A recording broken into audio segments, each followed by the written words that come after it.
Okay, very. So I'm saying, should an instrumentalist bid for money whenever they are called for administration?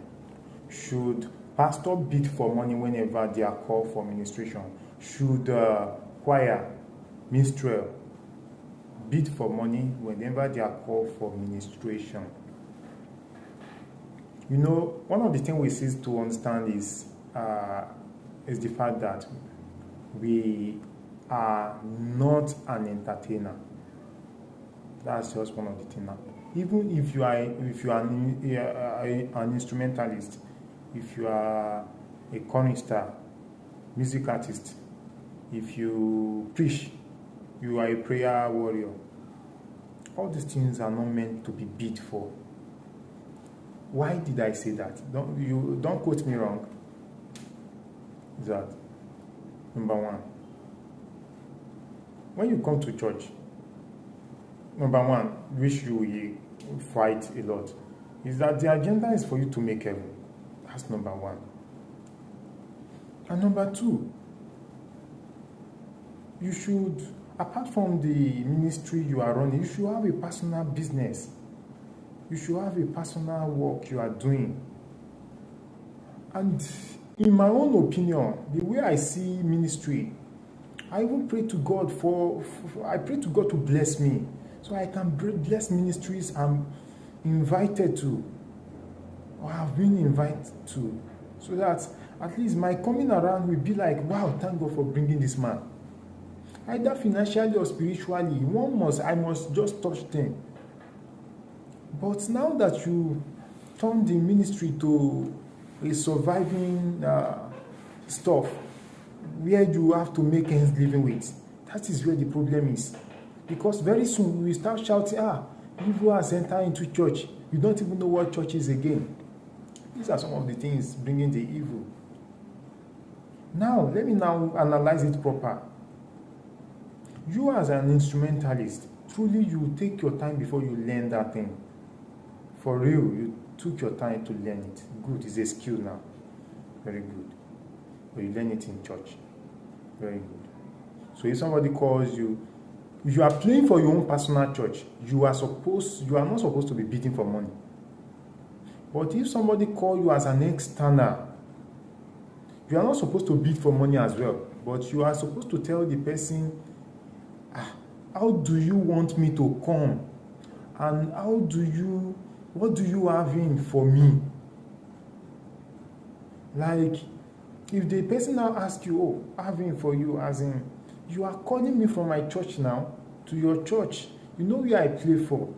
So, if you call me to your church, at least, how do you want to cater for my transportation and my, what they used to call it? I've forgotten. So, that's for instrumentalists I'm talking about. That because an instrumentalist took time before they could perfect those things. But for music artists, why do you start singing when you have not been called to it? When did you turn music to a profession? It's actually, no, probably if God called you, you're supposed to master what you are doing. Very good.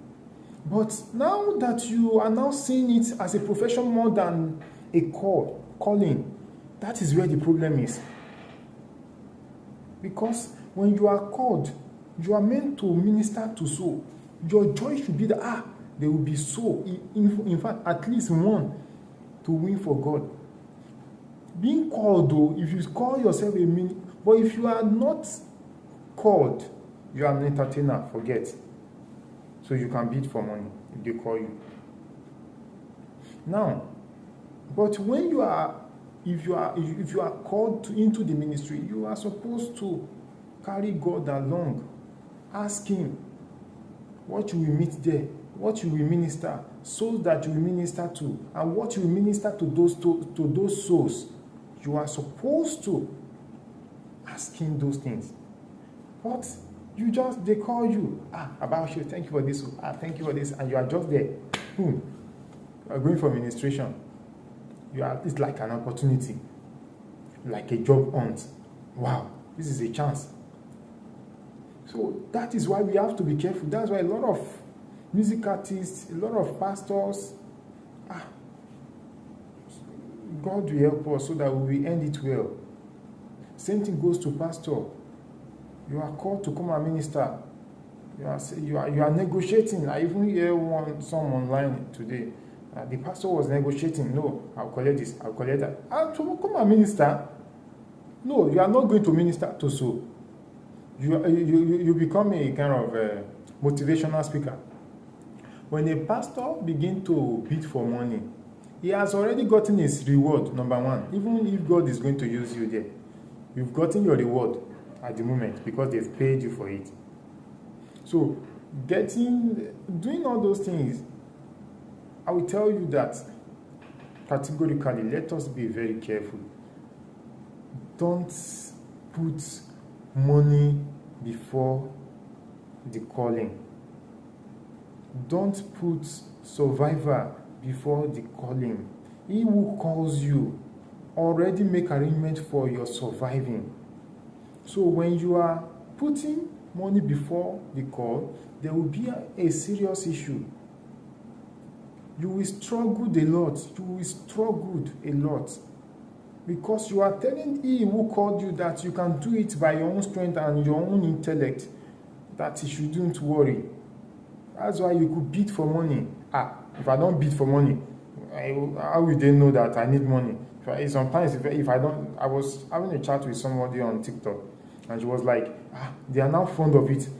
You just invite one to church, and they will not even give you anything. I said, are you going there for money? That is the problem.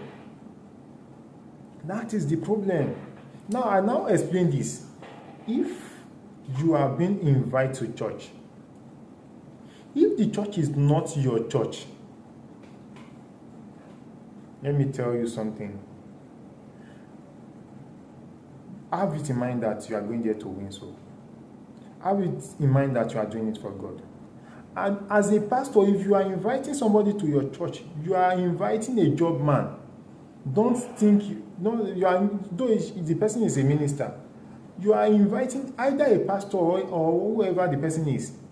You are inviting a worker to come, a laborer, to come and work in your church. That is it. Because the person is not under your ministry. It's not under your your church. So you brought the person so far. You are supposed to cater for the person's transportation, cater for the person's menu, what they used to call it, item 7, or they call it miscellaneous. Yes, you are supposed to cover for the person's miscellaneous. At least the person should feel good coming around. At least even after preaching and talking and singing, the person himself should bless the crowd that he has spoken with so far. But some of us are so spiritual, are so religious to the point that we now have the understanding that this person is supposed to come and do it freely. When you want to invite the person, why can't you discuss it with the person? Please, we don't have much, but we won't be able to cater for your transport. In fact, there is no way.